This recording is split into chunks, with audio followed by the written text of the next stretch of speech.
Our topic for today is we're skipping to or beginning with a new chapter 9, human sexuality, in our book, Theory and Practice of Universal Ethics by Dr. Cowan. And obviously it's a very, very big topic. I think it's interesting in a lot of ways. It's a no-brainer. It's something we all have a sensitivity to. At the same time, it's also something we really don't. Meaning to say that,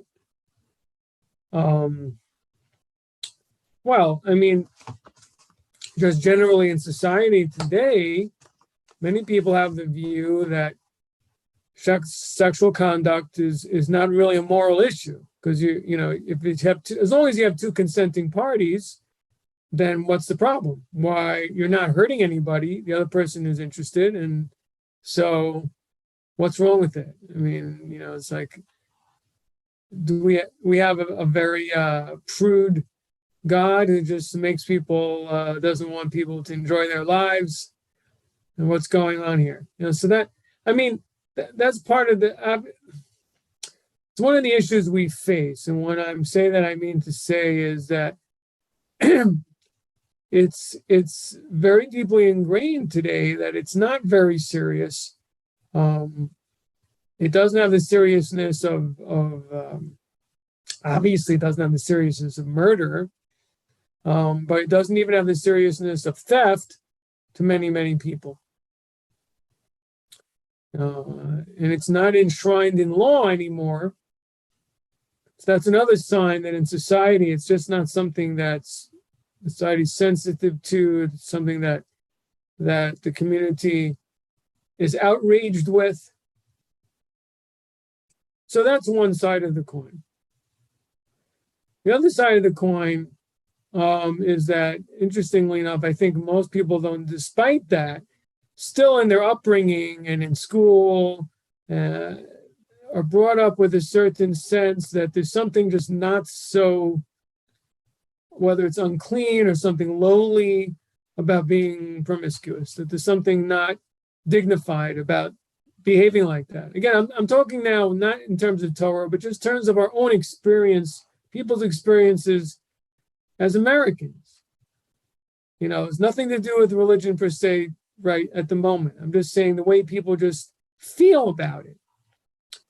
They're just their instinctive sense of morality. That's what I'm talking about now. And that's what I'm saying is that from one perspective, I think that we're a lot less sensitive or lot less shocked by such behavior. On the other hand, I think there is something in us in the way people are brought up, or even in school, that there's still something forbidden about it than the way people feel. There's certainly something, maybe a feeling that there's something maybe more very undignified about it, particularly for women. And I think, again, also, this is, in other words, an idea, well, should I say the word, but what is it, slut? The word that people say? But in other words, I'm just talking about just the way people feel, the way, which historically must come from someplace. There's no question that it does. It come from previous generations that had very different attitudes. Now in Judaism, the idea that there's this like specific emphasis on women's modesty over men's modesty doesn't exist.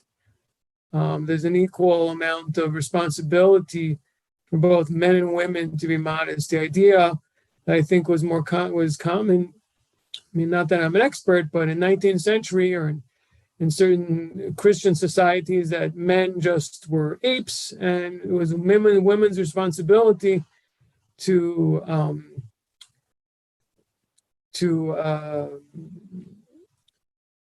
kind of control a man's sexuality or to protect family purity, doesn't exist in Judaism.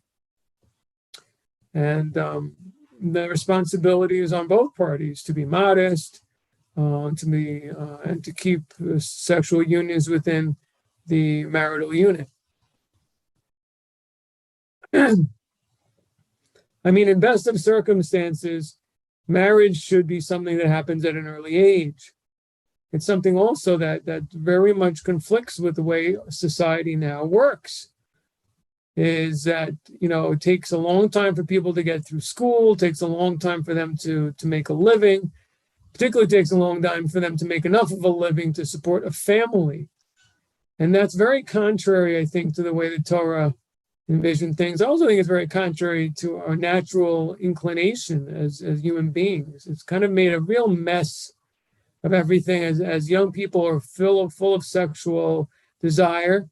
And basically, society is telling them, no, you shouldn't be married. So basically, there's a lot of promiscuity that ends up happening. And people are not getting married and having children at that time when it's really the optimum time for doing so. Obviously, it also creates this, a very different view of what sexuality is. And if we take a step back about it, you just look at sexuality logically. I mean, I always say to myself, like, it's very interesting that somehow when it comes to sexuality, all of a sudden all the Darwinian evolutionists disappear, because, what happened to all these people who are, social Darwinists or who, believe in evolution as somehow being related to the meaning of life. Well, tell me what exactly evolutionary is the purpose of sexuality outside of reproduction? I don't know, it's not like I've read all the books, but my point is simply what I'm trying to point out is on the one hand, society has this attitude of, this emphasis on the ideas underpinning evolution. On the other hand, the very act that represents reproduction, which is really what evolution is all about, the power of the fit, the idea of species reproducing at a better rate and more successfully than others, and yet basically saying that no, that's not what this act is for. This is for something else. On the other hand, there are different aspects of this, relation of physical relations other than just having children. Obviously, there are other aspects to it, very important aspects, in terms of the unification of the people involved, their intimacy, and what leads them to that intimacy, and what that intimacy is communicating to one person to the other. And also, obviously, the idea of the people becoming a couple and having an intimate emotional relationship between the two of them, and a physical relationship, and so on. There's so many things in a human being that are intertwined in human sexuality. It's very highly complicated.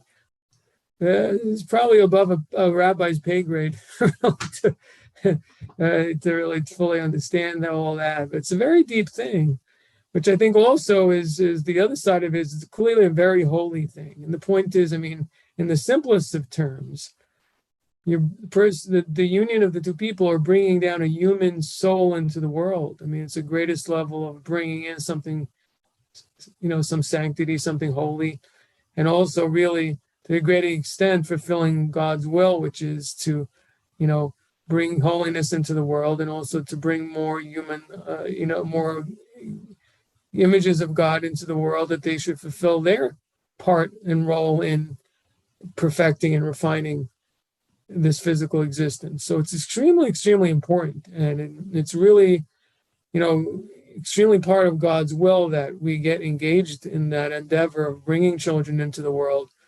And I think that there's certainly philosophically, there's an idea of just using that just for personal pleasure is a kind of a perversion of, that idea. I mean, you can look at it this way. There are mitzvahs, there are commandments we can enjoy. Some people really enjoy Torah study, for example. Torah study, in a certain sense, is also a form of quote unquote intercourse. I just mean intercourse in terms of the traditional old-time meaning of the word, which is that it's a communication relationship between two, meaning there's a union between the person and God. in Torah study, and it's often extremely sweet and enjoyable. And so there's an element of, within doing a good deed, we can feel some great enjoyment. And so in a certain sense, maybe that also is taking place here with the sexual union, is that there's a pleasure, but that really the true place for that is in the fact that it's fulfilling, Hashem's will, and bringing souls into the world, and also unifying two different aspects of the human, the male and the female, that are so different, and yet bringing them together and finding an intimate unity between those two. And those are also beautiful ideas. And so to pervert something that's really so special brings a person down very low. Or I should say, it's a great defilement of something that's very, very special.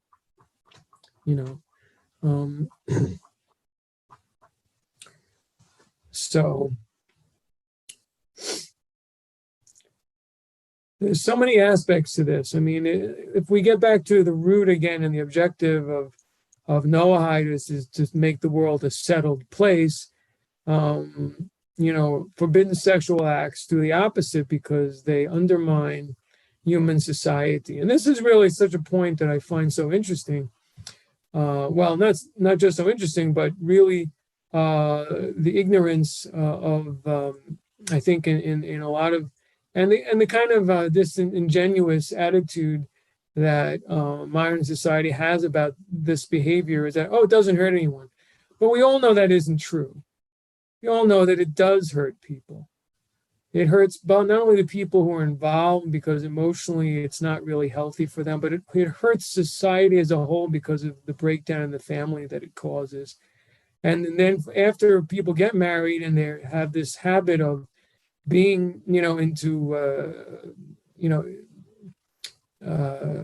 having a lot of sexual excitement, there's a lot of infidelity that also develops because of, it's the idea that people that, I mean, it may work for some people to be, when people are younger, where they're promiscuous in school, and then get married, and settle down. But my tendency is to believe that there is an aspect that you can't just change on a fly. You can't just change on a whim. And people at a young age are habituated to behave in that fashion for many, many years. And not everyone is like that. Actually, I mean, I'm not going to say that is everyone, but I think, or I'll put it, or I'll come at it from a different angle.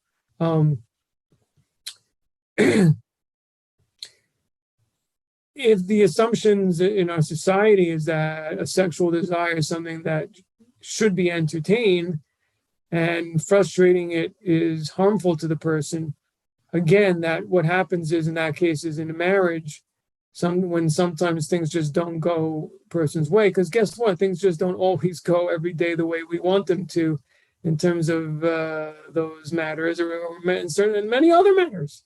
Many other of our wants and desires can't be met on a daily basis. We have to work with other people and their schedule or their life, and so on and so forth. And we have to we have to have humility and exert self-control.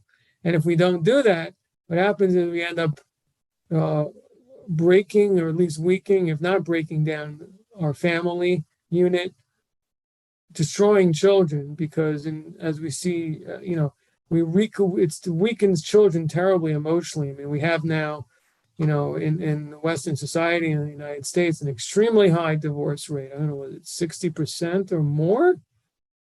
In some communities, 70 to 80%.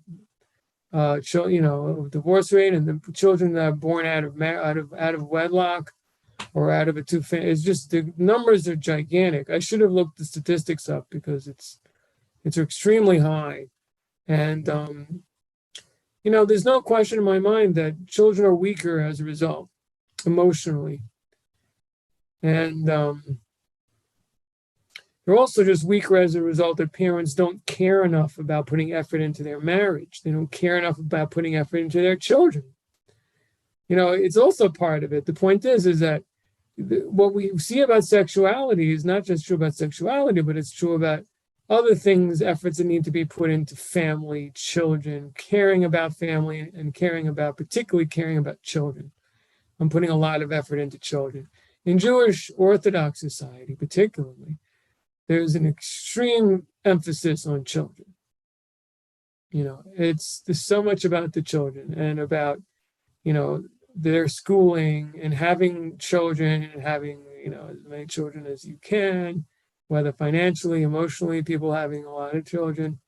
And also, but just like life begins to revolve around children and their upbringing, and then their life events, their bar mitzvahs, and their circumcisions, their marriages. These are the happy events that people look forward to. So I think that's diminished a great deal, in other communities and other parts of part of the society. And the idea, I mean, it's just common sense to think that this doesn't matter. I mean, it's so disingenuous. Is so, it's clearly just rationalization. It's only because people are lazy and selfish. People are just selfish, really. I mean, just say the truth. Look, I just want to enjoy my own life. Leave me alone. Don't say things like, oh, it's just not good for the planet to have children. Oh, stop it. You just don't want any because you don't want to put the effort. It's too hard. You see what your parents had to go through. You see that they had difficulties. You see what it meant, financially, economically, emotionally, and the hard work. You just don't want to do it. Just say it. I'm lazy. I'm selfish. I don't want to have anyone else. I just want to take care of me. Say the truth. Stop the lying. Stop the pretend,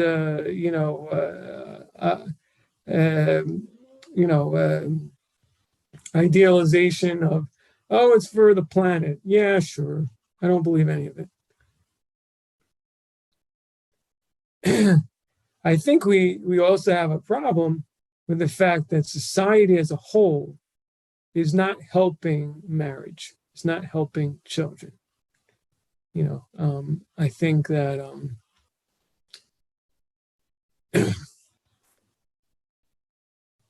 fact that both adults in a couple family unit, mother and father, have to work in order to have what's come to be accepted in American society as a norm, meaning to have to own your home, have a car, and meaning to have middle class life, has become something that really, I mean, I don't know what it is in Texas, but as far as in the Northeast here, I think it's the same all over, but it's really impossible without both people working.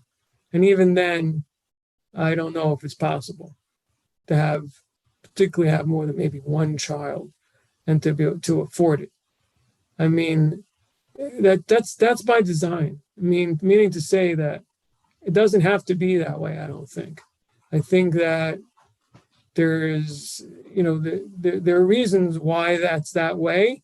And if the authorities and different institutions wanted things to be different in order to promote families, then things could be different. I'm not an economist, so I don't exactly, know exactly know how, but I don't call it an intuition, I guess. But I think things could be different. I think certainly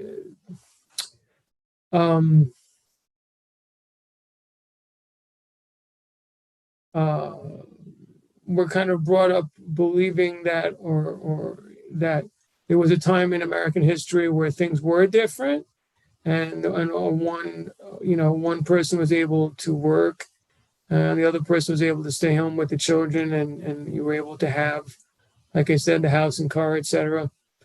There's also changes in values in terms of what people need. My wife talks to me about this all the time. Used to be maybe that women didn't go out for a manicure, or there was a lot of things that people did at home. They just wasn't expected that you went out and bought these things that everyone expects today. People just did it at home, So why? Because it was on this, like I said, because the people had children and the money wasn't available, and people just, in other words, what I'm saying is that the priority has to be children first, and then have children first, ask questions later. Remember a story with, this is just such a common Orthodox Jewish value. I remember my grandmother, may she rest in peace, was concerned about this topic, and I guess in the 30s and 40s, because they didn't have a lot of money. My father's father, was a machinist or a tradesman of some kind. I'm not even sure he started that yet, although I think he did. And so my grandmother sent a letter to her grandfather in Jerusalem, who had emigrated from Russia, Ukraine to Jerusalem, didn't come to the United States. And he gave her, and she asked him, she voiced her concerns about having children, be able to afford raising children and so on. And he told her the answer that, is very much the answer that, I also heard several times, in speeches from the Lubavitcher Rebbe, which is that is God's responsibility. You have to have faith. You have the children, and God will provide the funds. Have the children, he'll provide the funds. Don't worry about it. And that was his answer. If you have the children and God, something will work out. Things will work out. I don't think that means that, you don't have to get a job or whatever, but the priority is to have the children, and then you have to figure out how you have the children, as opposed to, well, this is how much money I have. Do children fit into how much money I have? Obviously, the second approach is a lot easier on a person than the first approach. The first approach could bring a lot of struggling with it. Again, this is just such a ripple of so many different ways of and philosophically of how people think today, which, really I think is wrong. Just the idea itself, like it has to be balanced. Yes, we do have to have a peaceful life, but at the same time, children and the family life have to have a priority. We have to go backwards, and we also have to know that effort and struggle is a lot of what life's about. And it's funny because people struggle a lot for their job, and there's so much stress in jobs and this career and that career and corporate this and the next promotion. And it's a lot of stress. And it's like, after it all, what did I get out of it? Like, what was it really about? One day, a person after 120, person goes back into the ground. What did they leave in this world? How many years they worked for big pharma? It's really brainwashing. Person leaves, a family, they really leave like an eternity, like people who think in the same morals that they do, and there's like a continuity, particularly in a Jewish mystical understanding, is that, when a person has children and they continue to do the Torah and the commandments, the person continues to get merits from their activities in this world. Because, if they're following his teaching, his example, and his efforts, person may be not here, but he's still getting merits from the mitzvot of his children and grandchildren, and so on and so forth. That's incredible.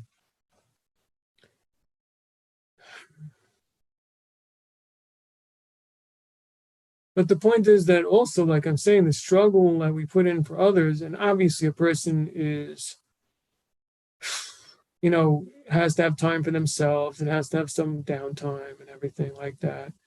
But nevertheless, pushing up the ante a little bit, towards giving, and that a person is a giver when they're in a marriage, when they have children, because it's not something they do for a few minutes and then they're back to themselves. It's 24/7. When you're married, the other person is in your life all the time. So you always have to think about somebody else, not just sometimes. And a lot of times, some of the biggest things you're doing in your life has to do with someone else. Yeah, and so it's a completely different metamorphosis. It changes a person then. On the other hand, casual sexual behavior is just the opposite. It's using people have a need, they seeking out another person as the object for their need and then disappear. So it's the exact opposite of a marriage. There's also deeper spiritual aspects, and that is that immorality and forbidden sexual unions bestialize the person, hedonize the person, and darken the person's, spirit, or hide the person's spirit, maybe I should say, where they become much, much less spiritual and disconnected from the spiritual and from the divine, and much more physical, like an animal. And if you look at Hasidic writings, there's so much of the way that the godly soul expresses himself is through the love and fear of God and thinking about Torah and the commandments. So when a person, gives into these things and inflames sexual desires and obsession, the person is constantly filled with thoughts and feelings and desires for forbidden behavior. So basically, their animal part is dominant all the time. It's a terrible curse. And, that darkens and that's buries the soul under this weight of all that, hedonism.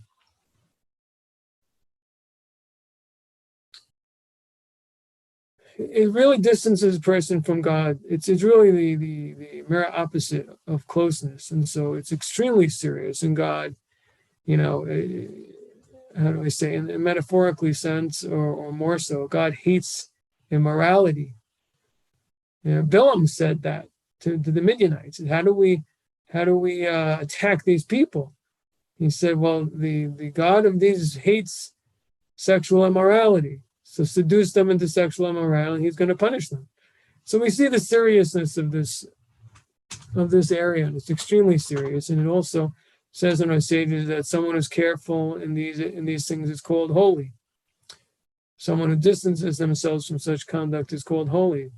A person can't be spiritual and sexually is promiscuous and engage in forbidden sexual behavior at the same time. So